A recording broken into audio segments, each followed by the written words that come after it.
Dan Firaun berkata, "Wahai Haman, buatkanlah untukku sebuah bangunan yang tinggi agar aku sampai ke pintu-pintu langit, agar aku dapat melihat Tuhannya Musa. Tetapi aku tetap memandangnya seorang pendusta." Itulah permintaan Raja Firaun kepada Haman untuk membangun sebuah piramida yang tinggi agar bisa melihat Allah Subhanahu wa Ta'ala. Namun Haman menuruti perintah Raja Firaun. Bagaimana ya kisah selanjutnya? Mari kita nonton bersama.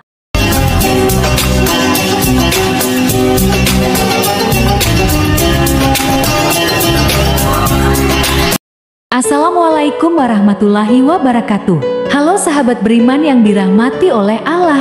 Pada topik kali ini saya ingin membahas tentang kisah-kisah Haman, sosok menteri yang membangun piramida pada masa kerajaan Firaun. Dalam Al-Quran banyak kisah tentang orang-orang terdahulu. Tidak lain kisah itu sebagai pelajaran agar manusia tidak ingkar dan agar selalu taat kepada Allah Subhanahu wa Ta'ala. Beberapa tokoh orang-orang terdahulu bahkan tertulis secara eksplisit dalam Al-Quran. Salah satu tokoh masa lalu yang namanya disebut secara eksplisit dalam Al-Quran adalah Haman. Siapakah orang tersebut? Allah Subhanahu wa Ta'ala mengutus Nabi Musa kepada Firaun. Firaun yang hidup pada masa Nabi Musa pernah memiliki seorang wazir, yakni penasihat atau menteri berkedudukan tinggi yang juga penanggung jawab proyek pembangunan Firaun. Dia memiliki posisi sangat penting dalam pemerintahan Firaun dan menjadi salah satu pilar dalam pemerintahannya. Tentang Haman, Allah Subhanahu wa Ta'ala telah menyebutnya secara eksplisit dalam banyak ayat dalam Al-Quran.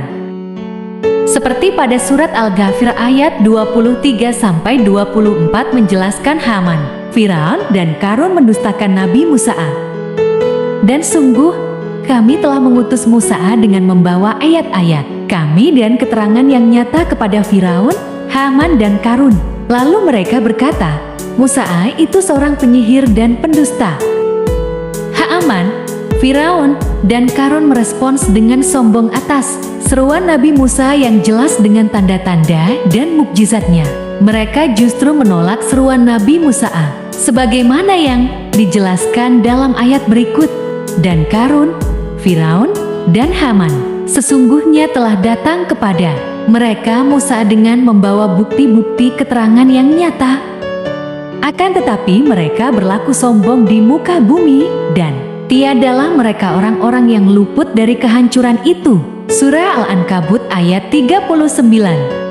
Allah Subhanahu wa Ta'ala berjanji kepada Firaun dan pengikut-pengikutnya serta menjelaskan akibat dari perbuatan yang telah mereka lakukan sebagaimana dijelaskan dalam surat Al-Qasas ayat 4-6. Sesungguhnya Firaun telah berbuat sewenang-wenang di muka bumi dan menjadikan penduduknya berpecah belah dengan menindas segolongan dari mereka, menyembelih anak laki-laki mereka dan membiarkan hidup anak-anak perempuan mereka. Sesungguhnya Firaun termasuk orang-orang yang berbuat kerusakan. Dan kami hendak memberi karunia kepada orang-orang yang tertindas di bumi Mesir itu dan hendak menjadikan mereka pemimpin dan menjadikan mereka orang-orang yang mewarisi bumi. Dan akan kami teguhkan kedudukan mereka di muka bumi dan akan kami perlihatkan kepada Firaun dan Haman beserta tentaranya apa yang selalu mereka khawatirkan dari mereka itu. Begitupun dalam ayat 8 surat Al-Qasas, maka dipungutlah ia oleh keluarga Firaun yang akibatnya dia menjadi musuh dan kesedihan bagi mereka. Sesungguhnya Firaun dan Haman beserta tentaranya adalah orang-orang yang bersalah. Tugas besar Haman adalah membantu Firaun. Dia menjadi mitra Firaun dalam membangun ide dan membantu menjalankannya. Haman melaksanakan keinginan Firaun yang menentang kebenaran tauhid. Firaun meminta Haman untuk membangun sebuah bangunan tinggi agar dia bisa naik melihat Tuhan Nabi Musa, sebagaimana dijelaskan pada surat Al-Qasas ayat 38. Dan Firaun berkata, "Wahai para pembesar kaumku, aku tidak mengetahui ada Tuhan bagimu selain aku. Maka bakarlah tanah liat untukku wahai Haman untuk membuat batu bata. Kemudian buatkanlah bangunan yang tinggi untukku agar aku dapat naik melihat Tuhannya Musa." dan aku yakin bahwa dia termasuk pendusta. Selain itu juga pada surat Ghafir ayat 36-37, dan Firaun berkata, "Wahai Haman, buatkanlah untukku sebuah bangunan yang tinggi agar aku sampai ke pintu-pintu langit, agar aku dapat melihat Tuhannya Musa, tetapi aku tetap memandangnya seorang pendusta." Dan demikianlah dijadikan terasa indah bagi Firaun perbuatan buruknya itu, dan dia tertutup dari jalan yang benar dan tipu daya. Firaun itu tidak lain hanyalah membawa kerugian.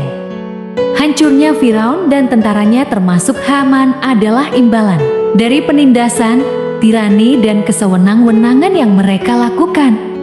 Itulah kisah Haman, sosok menteri yang membangun piramida pada masa kerajaan Firaun. Cukup sekian dari channel ini. Semoga ilmunya bermanfaat. Assalamualaikum warahmatullahi wabarakatuh.